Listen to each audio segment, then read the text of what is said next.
بسم اللہ الرحمن الرحیم الحمد للہ والصلاة والسلام علی رسول اللہ وعلی آلہ وصحبہ ومن والاه وبعد۔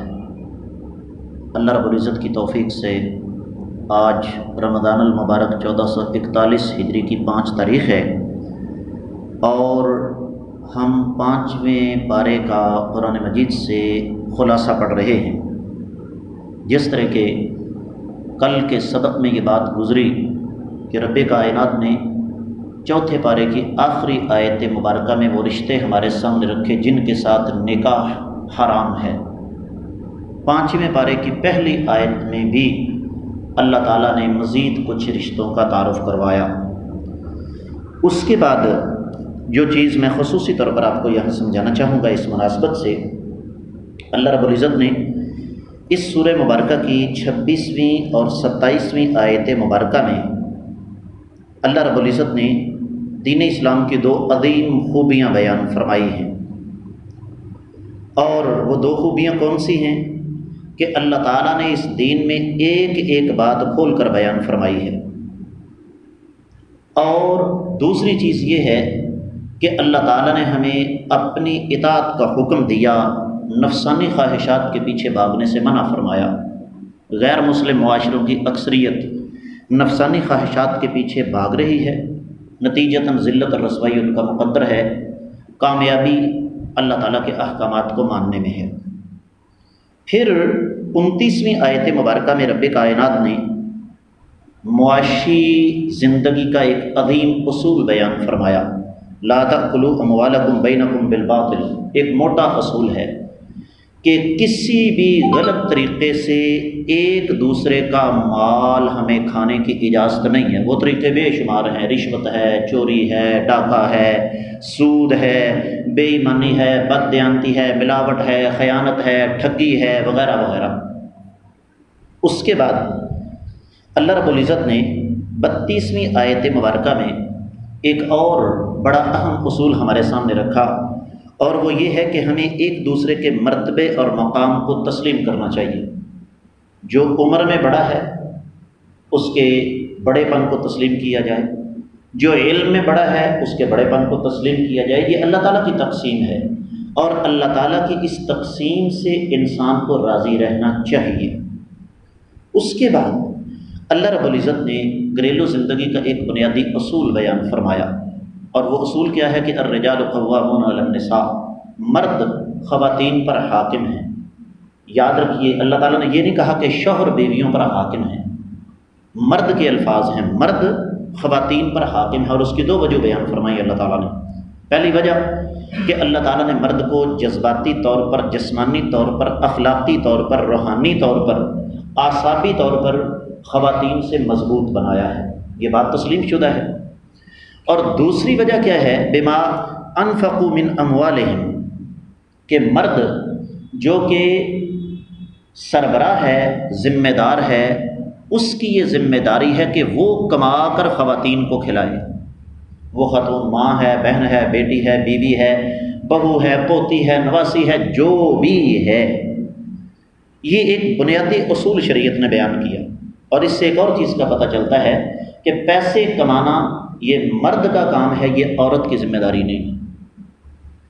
اور اگر کسی بیوہ عورت کے گھر میں جوان بیٹا ہے تو سربراہی بیٹے کے ہاتھ میں ہے، سربراہی عورت کے ہاتھ میں نہیں آ سکتی۔ یہ بنیادی اصول قرآن نے بیان فرما دیا۔ اس کے بعد اللہ تعالیٰ نے پھر نیک عورتوں کی صفات بیان فرمائی ہیں۔ ان میں سب سے پہلی خوبی یہ ہے کہ وہ مرد کی حیثیت کو قبول کرے، بے شک وہ طاقت میں، مال میں، علم میں، عقل میں عورت سے کم ہی کیوں نہ ہو۔ ایسا ہوتا ہے، آپ نے ظاہری طور پر دیکھے ہوں گے کئی مرد وہ 4.5 5 فٹ کے، ان کے ساتھ 5.5 فٹ کی عورت چاہ رہی ہے۔ مرد کی تعلیم میٹرک نہیں ہے لیکن عورت کی تعلیم ڈبل ایم اے ہے۔ اس کے باوجود عورت، اصل عورت وہ ہے جو مرد کی برتری کو تسلیم کرے، کیونکہ یہ فضیلت اللہ تعالیٰ نے ان کو عطا فرمائی ہے۔ پھر اس کے بعد گھروں کے اندر رہتے ہوئے اجتماعی زندگی میں بگاڑ یہ آ جاتا ہے۔ انسان ہے نا، انسان ہے تو انسان ہونے کے ناطے گھروں میں بگاڑ آ جاتا ہے، اور عورت چونکہ جذباتی ہے اور جلد غصے میں آنے والی ہے۔ رب کائنات نے 3 طریقے سمجھائے۔ سب سے پہلے وعد نصیحت کی جائے، دوسرا طریقہ تخلیے میں، تنہائی میں علیحدگی اختیار کی جائے، تخلیے میں بے رخی، لوگوں کو نہیں پتہ کہ میاں بیوی کے درمیان کوئی تناؤ چل رہا ہے، لیکن جب تنہائی کا موقع آئے تو بے رخی اختیار کی جائے۔ پھر بھی اگر باز نہ آئے تو اللہ تعالیٰ نے ہلکا پھلکا مارنے کی اجازت دی ہے، اس کا مطلب یہ نہیں کہ ہڈیاں بندہ توڑ دے، یہ اصول شریعت کا ہے، قرآن کا ہے۔ اور اگر ان 3 طریقوں کے باوجود بھی مسئلہ حل نہ ہو تو اللہ تعالیٰ فرماتے ہیں کہ دونوں خاندانوں کے بزرگوں کو اس مسئلے میں بٹھایا جائے اور ان سے کہا جائے کہ ہمارا فیصلہ کریں۔ اس سے پتہ یہ چلتا ہے کہ شریعت نے یہ جو لڑکی کی شادی کے لیے ولی کی شرط لگائی ہے، اس میں بڑی حکمت ہے۔ اور میں ایک اور یہاں اس حوالے سے بات سمجھانا چاہوں گا، چونکہ گھریلو زندگی کی بات چل رہی ہے تو یہ بات اچھی طرح سے نشین کر لیجئے کہ شریعت کا مزاج یہ قطعاً نہیں ہے کہ میاں بیوی کے درمیان طلاق ہو جائے، اور اس کا زندہ ثبوت کیا ہے؟ ہم اپنے عہد رسالت کو دیکھتے ہیں، صحابہ کرام کے دور کو دیکھتے ہیں، طلاق کا تناسب 1% سے بھی کم۔ کس لیے؟ کہ دونوں اللہ سے ڈرنے والے ہوتے تھے۔ آج یہ چیز ہمارے درمیان موجود نہیں۔ پھر اللہ تعالیٰ نے معاشرتی زندگی کا پورا ایک سسٹم ہمارے سامنے رکھا۔ حقوق کے حوالے سے نیکی کرنی ہے تو سب سے زیادہ حقدار والدین ہیں، والدین کے بعد پھر دوسرے لوگوں کی باری آتی ہے، پھر غرباء، فقراء اور مساکین کی باری آتی ہے، پڑوسی کے ساتھ اچھے تعلقات، پڑوسی کے ساتھ اچھا سلوک، مسافروں کی خدمت کی جائے، آپ کے ملازم، آپ کے خادم، کمزور طبقہ، اس کا خصوصی خیال رکھا جائے۔ جس کو رب کائنات نے مال، عہدہ عطا فرمایا ہے، اسے تکبر کی اجازت نہیں، وہ سمجھے کہ یہ میرے پاس اللہ کی امانت ہے اور میں اسے امانت سمجھ کر آگے لوگوں کو دے رہا ہوں۔ اس کے ساتھ ساتھ اللہ رب العزت نے اسی 36ویں آیت مبارکہ میں سب سے پہلی جو بات بیان فرمائی کہ یہ کوئی یہ نہ سمجھ لے کہ جناب میں حقوق اللہ کا تو خیال نہیں کرتا، حقوق العباد کا بڑا خیال کرتا ہوں۔ سب سے پہلی بات یہ اللہ نے بیان فرمائی، وَاعْبُدُوا اللَّهَ وَلَا تُشْرِكُوا بِهِ شَيْئًا۔ دوسروں کے حقوق کا خیال رکھنا، اخلاق اچھا ہونا، اللہ کی راہ میں مال خرچ کرنا، یہ تمام نیکیاں اس وقت تک بیکار ہیں جب تک انسان جو ہے وہ اللہ تعالیٰ کے ساتھ اللہ کی توحید کو اختیار نہیں کرتا۔ پھر اللہ رب العزت نے مسجد میں داخل ہونے کے آداب یہاں بیان فرمائے ہیں، کیونکہ مسجد ایک کمیونٹی سینٹر ہے اسلام میں، صرف ایک عبادت گاہ نہیں فائز۔ مسجد جو ہے وہ ایک عبادت گاہ ہے، کمیونٹی سینٹر ہے، عبادت گاہ نہیں ہے صرف۔ اسی طریقے سے جب مسجد میں جائیں، ذہنی طور پر، دلی طور پر، جسمانی طور پر پاک ہو کر جائیں۔ اسی طریقے سے جنابت کی حالت میں مسجد میں نہ جائیں۔ اگر غسل کے لیے پانی میسر نہیں یا کسی وجہ سے پانی استعمال نہیں ہو سکتا تو تیمم کی سہولت موجود ہے۔ اس کے بعد رب کائنات نے ایک بڑی زبردست قسم کی سائنسی حقیقت ہمارے سامنے رکھی، اور وہ ایک سوال ہے کہ اللہ تعالیٰ آگ کا عذاب کیوں دیتے ہیں؟ اس کی وجہ یہ ہے کہ آگ سے جلنے کی وجہ سے انسان کو سب سے زیادہ تکلیف ہوتی ہے۔ دنیا کی کوئی چوٹ اتنی اذیت نہیں دیتی۔ رب کائنات نے دنیا میں پیدا فرمایا، پیدا فرمانے کے بعد اصول، ضابطے، قوانین، احکامات، فرامین عطا فرمائے، اور ساتھ فرما دیا اس راستے پر چلو گے تو جنت، اس راستے پر چلو گے تو جہنم۔ اب سب کچھ پورا کرنے کے بعد اگر انسان جہنم کے راستے پر چلے تو ایسے بدبخت کا یہی علاج ہے کہ وہ جہنم کے اندر جلتا رہے۔ پھر اللہ تعالیٰ نے عہدے اور مناصب کی تقسیم، اس کی بات یہاں پر کی ہے کہ اللہ تعالیٰ تمہیں حکم دیتے ہیں کہ امانتیں اہل لوگوں کے حوالے کرو۔ یہ نہیں کہ وطن عزیز پاکستان کی تاریخ میں اسٹیٹ بینک کا گورنر بھی میٹرک فیل تھا، اور جس معاشرے میں یہ سلسلہ چلتا ہے، نبی علیہ السلام کی حدیث ہے اذا اوتیت الامانۃ الی غیر اہلھا فانتظر الساعۃ، کہ جب اونچے عہدوں پر نااہل لوگ بیٹھنا شروع ہو جائیں تو سمجھ لو کہ قیامت آنے والی ہے۔ قرآن نے یہ اصول بیان فرمایا۔ اس کے بعد اللہ تعالیٰ نے اللہ اور اس کے رسول صلی اللہ علیہ وسلم کے بعد حکمرانوں کی اطاعت کا حکم دیا، امت مسلمہ کو اکٹھا ہونے کا اصول بیان کیا، اور پھر ایمان لانے کے لیے جہاں اللہ کی توحید اور اللہ کی وحدانیت کو ماننا شرط قرار دیا، وہاں نبی کریم صلی اللہ علیہ وسلم کو ہادی، پیشوا، رہبر ہونے کے ساتھ ساتھ حاکم ماننا بھی شرط قرار دیا۔ پھر رب کائنات نے منافقین کا تذکرہ کیا کہ منافقین ان کا طریقہ کار اسلام کے ساتھ کیسا ہے کہ وہ اصل میں اسلام میں چور راستے تلاش کرتے ہیں۔ 69ویں اور 70ویں آیت مبارکہ میں اللہ تعالیٰ نے انعام یافتہ لوگوں کا تذکرہ فرمایا، اور ساتھ یہ بھی فرمایا کہ مسلمانوں کا تحفظ جہاد فی سبیل اللہ کے ذریعے ہوگا، اور اللہ تعالیٰ نے پھر دفاع کو مضبوط کرنے کا حکم دیا، اور یہ بھی بتا دیا کہ اگر انسان کو نعمت ملے تو اللہ کا شکر ادا کرے، اور نقصان ہو جائے تو اسے اپنے گناہوں کا خمیازہ یا گناہوں کا نتیجہ قرار دے۔ اللہ تعالیٰ نے افواہیں پھیلانے سے منع فرمایا، اور ساتھ ہی یہ بھی حکم دیا کہ ان جھوٹی باتوں پر یقین مت کرو۔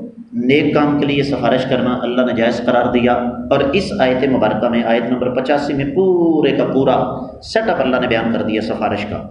پھر رب کائنات نے قتل خطا کا تذکرہ فرمایا، قتل کی اقسام اور قتل کی سزا کیا ہے دنیا میں آخرت میں۔